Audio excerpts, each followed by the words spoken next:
እንዳደርኩኝ ንገራቸው። ከሄልና ጋር አድሯል በላቸው። ሩታ ትቆጣለች። እሺ ችግር የለውም። አሁን ያለውን ነገር ንገራቸው።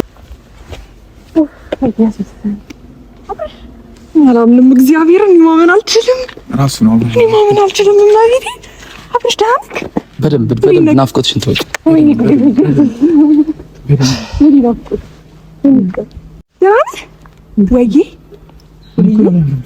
ወይዬ ያልከው አብርሽ ወይዬ ያልከኝ የኔ ፍቅር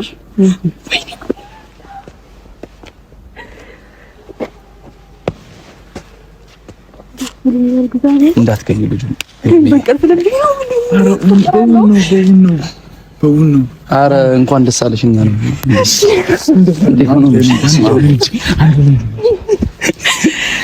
በዚህ ማታ ጌታችሁት ነው። እሱን ታዩ እንነግርሻለን። እኛ በቃ ስንጀምር እየጠበቅ ነው የነበረው አጠባበቅ ይከብድ ነበር።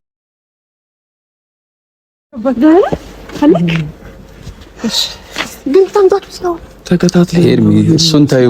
እሱ የሚነገር ነገር አይደለም። እንደምንጠብቀው እንደምንፈልገው ታውቂያለሽ አይደል? በቃ ያንን ነገር እያደረግን ነበር እስካሁን ዝም ያልነው። ይሄን ነገር አንቺ ጋር እስክናመጣ ድረስ ያለውን ነገር ከሱ ጋር ሁሉ ነገር ጨርሰናል። አብርሽ ልቤ ነው ወይስ ምንድነው?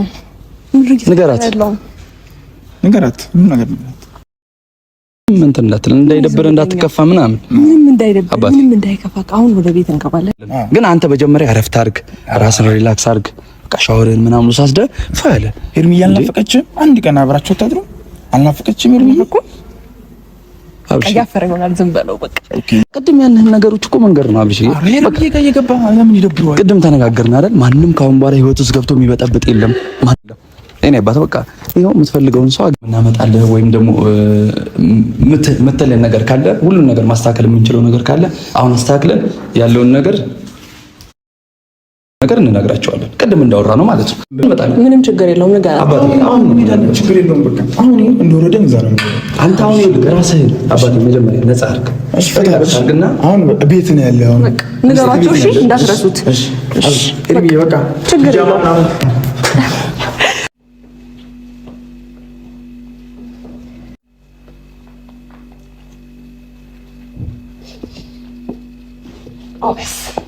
ጎበዝ ነግባ ሶፋ ላይ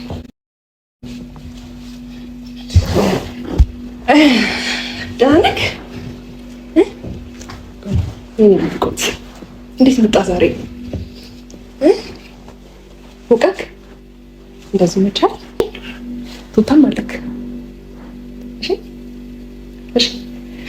እሺ እና ደግሞ አንድ ነገር የምፈልገው ነገር አለ። እንድትሳቀቅም ሆነ እንድትጨነቅ አስከፋኋት ምናምን እንድትል አልፈልግም። እሺ ሀሚሩ ሁሉም ነገር እንደነገራችሁ ሁሉም ነገር እንዳስረዳ ካውቃለሁ። ሁሉም ነገር ሀሚሩ ሁሉም ነገር ለአብርሃም አስረድቼዋለሁ ብሎኛልና አልደጋግምብክ። ከኔ ጋር ጥሩ ጊዜ ያሳልፍና ከዛ የምትወዳትን የምታከብራትን እህትን ቡዜንም ዴቭን ከፈለጉ እዚህ ይመጣሉ። አይ ደግሞ ካልክ ሂጄ እነሱም ስላንተ ስለሚጨነቁ እነሱን ታገኛቸዋለህ። እሺ እንደ ድሮ ከነሱ ጋር ጥሩ ጊዜ ታሳልፋለህ። የኔ ሳቂታ